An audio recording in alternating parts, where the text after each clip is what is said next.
कमाल की बात है कि संसद की सुरक्षा की बात सदन में ही नहीं हो रही तो कहां होगी। लोगों के जहन में एक सवाल है, सवाल यह है कि अगर देश का संसद भवन सुरक्षित नहीं है तो फिर सुरक्षित क्या है। সংসদের নিরাপত্তা লঙ্ঘন নিয়ে বিরোধী সাংসদদের প্রশ্ন, সংসদের দুই কক্ষেই অধিবেশন মুলতবি। রাজ্যসভার সাংসদ রাঘব চাড্ডা আজ সংসদের নিরাপত্তা লঙ্ঘন নিয়ে সরকারের বিরুদ্ধে প্রশ্ন তুলেছেন। তিনি বলেছেন, বিরোধী দলের সংসদ সদস্যরা ঘটনাটি নিয়ে আলোচনা চায় এবং সরকার বিষয়টি থেকে পালিয়ে বেড়াচ্ছে। বিরোধী দলগুলো শুধু বলছে তদন্তের প্রতিবেদন সংসদে পেশ করতে। এই বিষয়টি নিয়ে আলোচনা করা উচিত বলে মন্তব্য করেছেন আপ নেতা রাঘব চাড্ডা। সাংসদরা কেন্দ্রীয় স্বরাষ্ট্রমন্ত্রী অমিত শাহের কাছ থেকে এ ব্যাপারে একটি বিবৃতি চেয়েছেন এবং বিবৃতি দিলে আলোচনা করা যেতে পারে। সরকার যেভাবে এই ইস্যু থেকে ছুটছে তাতে সরকার কি কি লুকিয়ে রাখতে চাইছে তা নিয়ে অনেক প্রশ্ন উঠেছে। উল্লেখ্য, গত 13 ডিসেম্বর সংসদের শীতকালীন অধিবেশন চলাকালীন একটি বড় নিরাপত্তা লঙ্ঘনের ঘটনা ঘটেছে।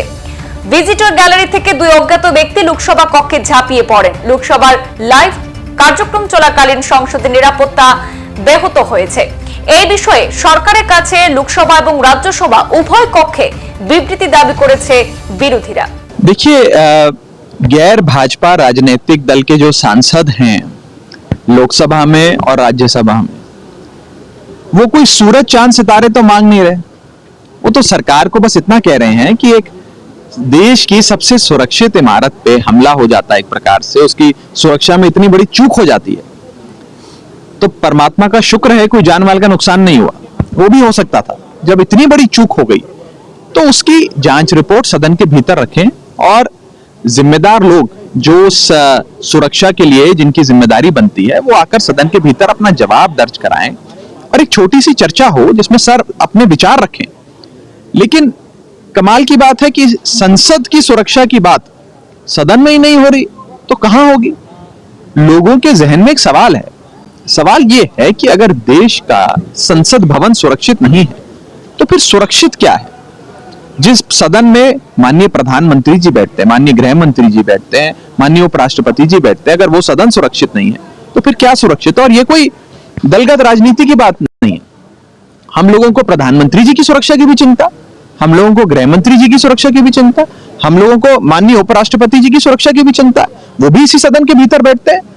अगर वो हमलावर एक छोटा सा गैस कैन अपने जूते में छुपाने की बजाय अपने जूते में कोई पिस्तौल ले आता, कोई जहरीली गैस का कोई ऑब्जेक्ट ले आता, कोई और बम बारूद ले आता तो कोई अनहोनी घटना भी घट सकती थी। तो इसका संज्ञान लेते हो, इस पे चर्चा हो, सदन में बयान हो। तमाम सांसद जो हैं वो गृह मंत्री जी का बयान चाहते हैं, एक बयान हो जाए और उसके बाद सदन अपनी कार्रवाई करेगा। लेकिन जितना सरकार इस मुद्दे से भाग रही है वो एक बहुत बड़ा सवाल खड़ा करता है मन में कि सरकार आखिरकार छुपाना क्या चाहती है। সংবাদ এই পর্যন্তই, ফিরছি পরবর্তী অন্যান্য আপডেট নিয়ে। ধন্যবাদ।